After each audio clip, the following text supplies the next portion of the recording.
भरपूर दिवसांनी मी उगवली आहे आणि मी तुम्हाला आज दाखवणार आहे कॉफी प्लस बोर्नव्हिटा थंडगार दुधामध्ये कसं लागतं. बेसिकली कोल्ड कॉफीच लागते, पण कोणी नावं नाही ठेवायची, चांगलं लागतं ते, कारण मी नेहमी पिते. तर सगळ्यात पहिलं दूध डायरेक्ट फ्रीज मधून आणलंय मी, सकाळीच बाबाने आणलेलं. आणि मग कॉफीची पाकिट आहेत आणि बोर्नव्हिटा कॉफीची पाकिट तुम्ही कुठली पण युज करू शकता आणि दूध पण तुम्ही कुठलं पण युज करू शकता. एस्थेटिक वाटायला म्हणून मी हा डबा घेतलेला आहे, जिथे झाकण मी काढणार आहे, म्हणजे हा बॉल वाटेल, थोडंसं पारदर्शक दिसेल तुम्हाला ह्याच्यामध्ये. सो अर्ध मी बाउल मध्ये घेतले आणि अर्ध मी दुधाच्या टोपात टाकलंय घरच्यांसाठी, कारण की जर पूर्णच दूध मी युज केलं तर घरचे माझ्या रॅशन कार्डवर नाव काढतील. पहिला आपण कॉफी टाकूया आणि मी 2 कॉफीची पाकिट टाकते, कारण की मला स्ट्रॉंग सुद्धा हवी आणि बाबांना सुद्धा पाहिजे. मग 2 ग्लास होतील ह्याचे. पूर्ण 5 रुपयाचा बॉर्नव्हिटा मी ह्याच्यात टाकणार आहे. ह्याच्यामध्ये कंजूसी नका करू, कारण की तरच चांगलं लागेल. हे थोडीशी साखर टाकूया याच्यामध्ये. जर तुमच्याकडे 20 और कॉफी पावडर असेल तर तुम्ही त्याच्याने सुद्धा करू शकता, आणि माझ्यासाठी गरीब असाल तर चमच्याने सुद्धा ठेवू शकता, त्याच्याने सुद्धा काम होतं. मी हे ग्लासात काढून घेते, हे बाबाला देते मी, पण पहिलं पिते.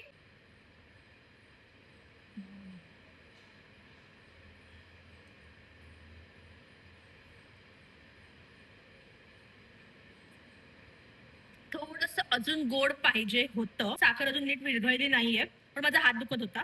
पण तुम्ही हे ट्राय करू शकता आणि नंतर कमेंट्स मध्ये येऊन मला थँक्यू बोलू शकता. Okay, bye.